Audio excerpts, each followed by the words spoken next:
You ever wake up one morning and realize your life just got hijacked by a fleet of orange trucks and a woman with a clipboard? Yeah, that was me. The first sound I heard that day wasn't birds singing or my old dog snoring. Nope, it was engines, loud and angry, echoing across the south pasture where my cows used to graze. I ran out there, still in my boots, coffee sloshing all over my hand, and froze right there at the fence line. Across my own family land, a line of fresh asphalt sliced through the dew like somebody decided my history made a decent driveway. Workers shouting steam, hissing, the whole place smelled like burned rubber and arrogance. And standing in the middle of it all like she was declaring victory over Rome was Karen HOA President, pink blazer, clipboard raised high, giving me a wave like I was the help. Let me tell you something inside me snapped. You can take my sleep, you can build your precious little roads, but you're not going to do it on my soil, not today, not ever. That farm, it's seen droughts, storms, and now it was about to become the one battlefield the HOA never saw coming. You know what I mean? Before I go further, drop where you're watching from in the comments and hit subscribe. Because this story, well, it's about to get wild. That first night I didn't sleep. Every time I closed my eyes, I saw those fat black tire tracks burning right across my pasture like someone had scrawled their name over everything my grandfather and my father worked for. By morning, the smell of asphalt still hung thick in the air. The cows stood at the edge of the fence, staring at the road like it might bite. I wanted to tear it up with my bare hands right then, but I've learned sometimes patience is the meanest revenge. So I dusted off my cleanest flannel, tucked my shirt, and drove straight into the heart of suburbia to that concrete castle they called the HOA office. Place used to be my cornfield once. Now it was all manicured lawns, identical mailboxes, folks waving too hard at each other while silently counting each other's trash bins. The big sign out front said Oakwood Meadows Homeowners Association, where community comes first. Yeah, right after hypocrisy, I guess. Inside, it was all printer ink perfume and that faint stench of fake authority. Karen was perched behind the counter, hair sculpted like a helmet, smile sharp enough to cut glass, gripping that clipboard like it was Excalibur. "Charlie," she sang out like we were old friends. "What brings you in today?" I kept my voice steady. "You can start by explaining why there's a brand new 2-lane road through my pasture." Her smile twitched. "Oh, that? Isn't it lovely? Part of our new beautification initiative." "Beautification," I said, fighting the urge to laugh. "Karen, it's a road through my land." "Yes," she beamed, flipping her clipboard. "It provides easier access for residents to the new subdivision. It's for the greater good." "The greater good," I repeated flat as possible. "Karen, my cows don't need easier access to the cul-de-sac." She did this tight little laugh people use when they think they're smarter than you. "Well, the board voted unanimously." "I didn't vote on it," I said. "Of course not. You're technically outside HOA jurisdiction." I stepped closer. "Then why build a road inside my fence?" She sighed, talking to me like I'd just colored on the walls with crayons. "Oh, Charlie, it's not private property anymore. The HOA annexed that section last month." That word annex nearly did me in. "You can't annex land you don't own," I said, keeping my voice cool. She tapped her clipboard. "It's all in the documentation. You should have read the letter." "I read every letter about lawns and fences. I must have missed the one about seizing private farmland." Her eyes flickered, but she recovered quick. "We prefer the term reallocation. You paved over 3 generations of soil, Karen. My grandfather planted that field. My father worked it till the day he died.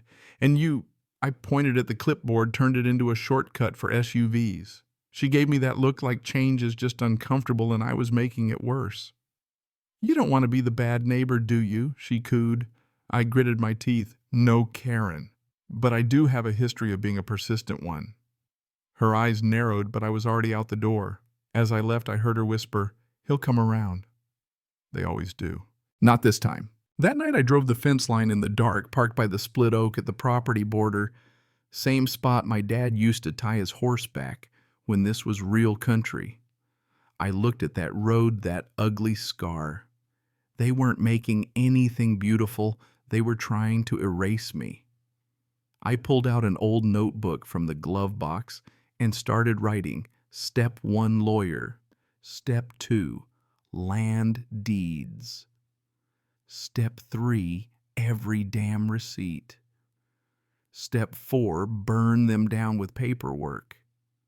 My father always said, "You don't fight a fool with fists. You fight with proof." Tomorrow I'd find my proof. Sunrise found me already halfway to town, coffee in hand, anger in the rear view. I never was the kind of guy to run to lawyers. I fix fences with sweat, not paperwork, but this wasn't a broken fence. This was war. The HOA wanted to fight with bylaws and bureaucracy. Fine, I'd bring the law. Tom Jenkins had been my friend for 30 years, back when he fought fires before he swapped the hose for legal briefs. His office above the diner smelled like bacon and justice, a good sign if you ask me. I walked in and dropped a fat envelope of photos on his desk. "They paved a road right through my pasture," I said. Tom squinted at the photos, then whistled low. "Charlie, the HOA can't annex land. They can't build a road without permits. We'll need your deed survey, any letters. And don't touch that road. Not yet." "Why not planning to wait until they build a toll booth?" Tom grinned. "Because the moment you touch it, they'll scream, 'Obstruction.' We play by the book, let them choke on the pages." I had to admit I liked that plan. For hours we combed paperwork, my land deeds dating back to 1948. The HOA's reach stopped 300 yards shy of my fence. Tom mapped everything like battle plans. "Here's what we'll do. Cease and desist, notice, injunction, and you gather photos, witnesses, every scrap." I smirked. "That's going to take a lot of paper." Tom grinned. "Good thing I buy toner by the gallon. Back home I documented everything, every fence post, every tire track, every insult. My kitchen table turned into a war room. That night I found an old shoebox, my dad's letters from the county survey maps, proof our boundary hadn't changed since before the HOA existed. Felt like he was helping me from the grave. Tom flipped through it all the next morning and said, "Perfect. We're going to bury them in their own paperwork." Still something gnawed at me. Paper's great, but the HOA had money lawyers' arrogance. I had truth in a tractor. That night on the porch, a silver SUV from the new subdivision slowed as it passed the driver, giving me a look like I was the problem. I raised my mug. "Enjoy the shortcut, buddy. Won't last long." Next few days, I started hitting the county records office myself. Turned out the HOA had filed a community access improvement permit for their own streets, not my land. But somehow their invoices listed South Pasture extension completed. They'd falsified paperwork. Bingo. I copied it all, highlighted every rotten detail, and dropped it in my now duct-taped binder. Tom laughed, then got serious. "Now we file a formal complaint with the property board. Let's see how they enjoy some daylight on their little operation." That was the first night I slept well in a week. Friday morning, the whole county already knew farmer threatens HOA over illegal road. I didn't mind. Better crazy than quiet. At the records office, Betty, the clerk, guarded those files like a dragon. "The HOA paved a road through my pasture," I told her. She stopped her crossword cold. That's bold even for Karen. Betty dug up old blueprints permits, and there it was. No county permit, fake number, scrawled in pen, everything signed, K. Whitmore, president. They built it off the books. "Betty, that's fraud," I said. "Good." She winked, my favorite kind of crime to prove. Neighbors started talking. Mrs. Patterson told me Karen fined her for planting tulips, not marigolds. The Rodriguez family got billed $400 for a mailbox upgrade they never asked for. "This isn't a car factory," Mr. Rodriguez grumbled. Every story painted the same picture, a dictatorship in khaki shorts. The more I dug, the thicker my binder grew. The HOA had laundered money through a fake company, M&J Infrastructure, an address that turned out to be a vacant lot. This was a full-blown corruption case now. By Sunday, I had witness statements, photos, everything. Tom called me, "Charlie, you've got them cornered." But I wasn't alone anymore. Neighbors started showing up with their own stories. Brownies, lemonade, drone footage, even the mailman had seen HOA trucks trespassing.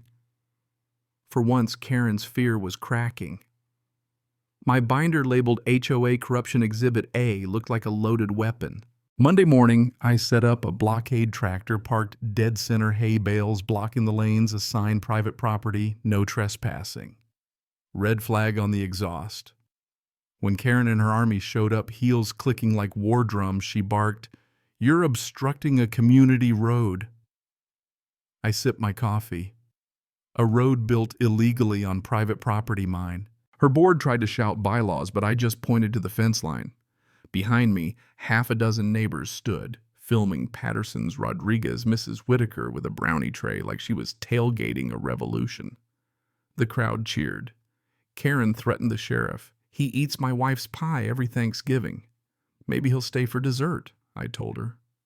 For once, she had nothing to say. By that evening, the blockade had gone viral. Farmer blocks, HOA road memes, local news, you name it. Private security showed up, but I stood my ground. Tom called. "Charlie, if she files for obstruction, it'll go to court." "Let her." I said I wanted in court. He laughed. "You sure?" "Damn right I am." Days later, Karen held a press conference standing on stolen land, talking about order and beauty. It backfired instantly. The HOA's page was flooded demands for financial records resignations. One board member even emailed me to apologize. And then we were in court. The judge, tough as boot leather, listened to Tom lay out every deed, every map, every fraud. Our neighbors took the stand. Mrs. Whitaker told the court, "She treated us like children, fined me for Christmas lights too early. I told her the only thing unbalanced was her sense of power." The room erupted in laughter. Karen's shell company, her fake invoices, every rotten trick came out. The judge brought the gavel down. "This court finds in favor of Charles Turner. HOA must remove the road and pay damages. Mrs. Whitmore, you're advised to step down before the county investigates further." Outside, the sun finally broke through the clouds. Neighbors cheered. For the first time in weeks, I could breathe. The crew came to tear up the road. Real workers, not the clipboard crowd. Neighbors brought folding chairs and brownies, lemonade signs that said, "By HOA Highway." Someone started a slow clap as the stop sign came down. Never thought I'd see the day people would celebrate a road being demolished. Mrs. Whitaker winked. "It's not the road we're celebrating, the fall of the empire that built it." A week later, grass was growing where asphalt used to be. The cows grazed like nothing had happened. The new board sent a formal apology, and Karen gone. Moved 2 counties over, or so they say. Doesn't matter. That beautification project ended up beautiful after all. Local news did a follow-up. The reporter asked, "What would you tell anyone fighting an HOA?" I just said, "Stand your ground." Truth doesn't need permission. Since then, people from all over have written thanking me. Tom and I had coffee at the diner. "You did more than win a case," he said. "You scared every crooked HOA in this county." Good. Maybe next time they'll think twice before trying to erase someone else's story. I stood by the old oak, hat in hand, and just breathed. If you didn't know the story, you'd never guess a war was fought here. But I do. This land remembers. Some folks say you can't fight City Hall. Maybe. But you sure as hell can fight the HOA. This was never about a road. It was about respect, the kind you earn, not demand with fines and forms. So if you're watching this and you've ever been bullied by a board boss or anyone who thinks a title makes them untouchable, remember, truth doesn't need a membership fee. Stand your ground. And when you win, just smile, shake the dust off your boots, and enjoy a morning that finally belongs to you. Now tell me in the comments, what would you have done if they paved through your land? And where are you watching from? Let's hear your story.